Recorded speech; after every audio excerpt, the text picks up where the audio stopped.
दलित सांसद जो बहुत ही अनुभवी हैं, बहुत सीनियर हैं, उनके घर पर तब अटैक होना जब मुख्यमंत्री वहीं पर हैं। इसका मतलब मुख्यमंत्री जी की सहमति से हुआ है।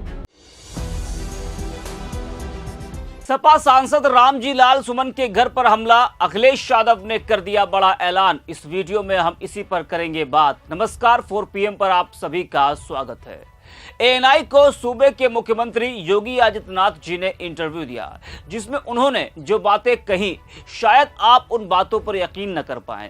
अगर आज आपसे पूछा जाए कि उत्तर प्रदेश की कानून व्यवस्था के बारे में क्या कहना है आपका, तो मौजूदा हालात को देखते हुए आप तो शायद यही कहेंगे कि भगवान भरोसे है यूपी की कानून व्यवस्था। आए दिन हत्याएं, बलात्कार, लूट चरम सीमा पर है, फिर काहे का यूपी सुरक्षित है। एक सांसद के घर पर हमला हो रहा है, वो भी उस दिन जिस दिन मुखिया जी उसी शहर में हो। इससे आप अंदाजा लगा सकते हैं कि हमलावरों के हौसले कितने बुलंद हैं और उत्तर प्रदेश की कानून व्यवस्था कितनी बेहतर है कि उनको ना तो पुलिस का खौफ है और ना ही मुख्यमंत्री जी का। ऊपर से योगी जी कहते हैं कि आज जितना हिंदू सुरक्षित है उतना ही मुसलमान भी सुरक्षित है। अरे कहां कोई सुरक्षित है? जब एक सांसद सुरक्षित नहीं है तो आम लोगों की बात ही मत कीजिए आप। जी हां, सपा सांसद रामजी लाल सुमन ने राणा सांगा पर एक बयान दिया, जिससे देश भर में इस वक्त बवाल मचा है। करली सेना ने राज्यसभा में बयान देने वाले सपा सांसद रामजी लाल सुमन के आगरा आवास पर बड़ा हमला कर दिया, जमकर बवाल किया, घर में तोड़फोड़ की और यूपी पुलिस जो लाठियां बरसाने और गोलियां चलाने, इनकाउंटर करने में आगे है, वो कुछ लोगों की भीड़ के आगे नतमस्तक दिखाई दी। इस बवाल के बाद फिर यूपी की राजनीति में बवाल मच गया। आरोप प्रत्यारोप का दौर शुरू हो गया। अपने सांसद के घर पर हुए हमले से नाराज अखिलेश यादव ने बड़ा हमला बोला है। जी हां, सपा अध्यक्ष अखिलेश यादव ने एक्स पर लिखा है कि आगरा में मुख्यमंत्री के उपस्थित रहते हुए भी पीडीए के एक सांसद के घर पर कुछ लोगों द्वारा तोड़फोड़ की हिंसक वारदात जब रोकी नहीं जा सकती है तो फिर जीरो टॉलरेंस तो जीरो होना ही है। उन्होंने लिखा है कि क्या मुख्यमंत्री का प्रभाव क्षेत्र में दिन पर दिन घट रहा है या फिर आउटगोइंग सीएम की अब कोई सुन ही नहीं रहा है। अगर वो अभी भी मुख्यमंत्री हैं तो तुरंत कार्रवाई करें और दोषियों को एआई से पहचान कर दंडित करें, नहीं तो मान लिया जाएगा कि पीडीए सांसद के खिलाफ ये सब उनकी अनुमति से हुआ है। वहीं अखिलेश यादव का एक बयान भी सामने आया है। क्या कुछ कहा है अखिलेश यादव ने, जरा वो भी आप सुनिए। मैंने 23 मार्च को प्रेस के माध्यम से ये कहा था, हालांकि मेरी बात की कोई परवाह क्यों करेगा। इतिहास और इतिहास के पन्ने, चाहे हम हों चाहे भारतीय जनता पार्टी के लोग हों, हम लोगों को किसी को भी इतिहास के पन्ने नहीं पलटना चाहिए, क्योंकि इतिहास में क्या घटना घटी है, हम इतिहास की उन किताबों को पढ़ रहे हैं, उसकी इंटरप्रिटेशन अपने हिसाब से कर रहे हैं। भारतीय जनता पार्टी ने जब भी इतिहास के पन्ने पलटे हैं तो वो पन्ने पलटे जिससे उन्हें पॉलिटिकल लाभ क्या हो सकता है और राजनीतिक लाभ के साथ साथ नफरत किससे फैल सकती है, कौन राजा था, कौन महाराजा था, किसने क्या किया, वो इतिहास की बात है।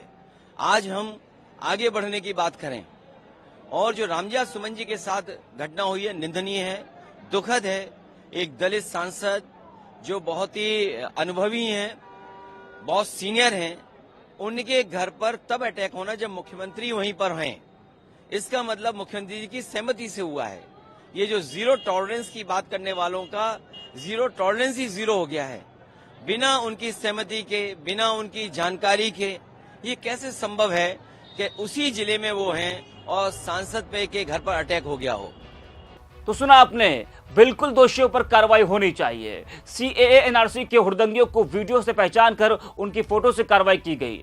संभल हिंसा में वीडियो से पहचान कर कार्रवाई की गई। बहराइच बवाल पर वीडियो से पहचान कर कार्रवाई की गई। तो सांसद के घर पर हमला करने वाले भी वीडियो में साफ दिख रहे हैं। क्या कोई कार्रवाई होगी? हो सकता हो पुलिस ने कुछ लोगों को हिरासत में लेकर बाद में छोड़ दिया हो, लेकिन हमलावरों पर कठोर कार्रवाई जरूर होनी चाहिए। माना कि सांसद को वो बयान नहीं देना चाहिए था, लेकिन इस देश में पुलिस भी है, अदालत भी है। आप कानून का सहारा लीजिए ना। या नहीं कि आपके पास हजारों की लाखों की भीड़ है तो आप माहौल खराब करेंगे, आप सांसद के घर पर तोड़फोड़ करेंगे। अरे विरोध करें ना आप, लोकतंत्र में विरोध करने का अधिकार तो सभी को है, लेकिन इस तरह से तोड़फोड़ करना, किसी को नुकसान पहुंचाना बिल्कुल भी सही नहीं है। अब इस तस्वीर को जरा आप देखिए ना, पुलिस वालों को भी नहीं छोड़ा गया, किस तरह से घायल किया गया है वो आप देख पा रहे हैं। संभल में पुलिस वालों को खरोच भी आ गई तो कार्रवाई की गई, यहां तो कितनी बुरी तरह से पुलिस वाले घायल हैं, तस्वीर में आप साफ तौर पर देख पा रहे हैं।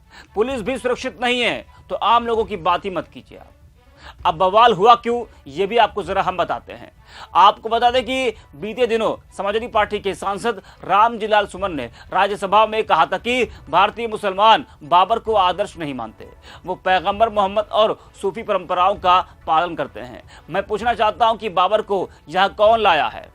इब्राहिम लोदी को हराने के लिए राणा सांगा ने ही बाबर को आमंत्रित किया था। इसलिए अगर मुसलमानों को बाबर का वंशज कहा जाता है तो हिंदू गद्दार राणा सांगा के वंशज होने चाहिए। हम राणा सांगा की आलोचना क्यों नहीं करते, जरा आप भी सुनिए रामजीलाल सुमन ने क्या कुछ कहा था।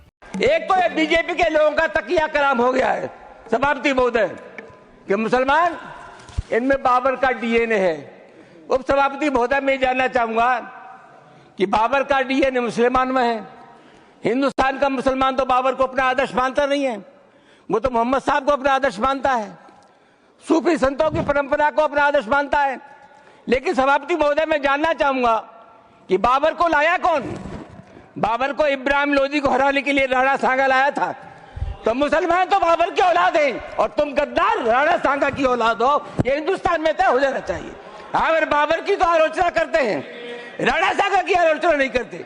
सभापति महोदय ये बहुत सभापति महोदय ये देश की एकता आप अनुभवी आदमी है, बातचीत में संसदीय मर्यादाओं का ध्यान रखें, संसदीय मर्यादाओं का ध्यान रखें। वो टाइम इज ओवर। जो भी चीजें संसदीय मर्यादा के अनुकूल नहीं है, आजादी की लड़ाई में गुलामी की थी सभापति महोदय। Please your time is over, you please sit.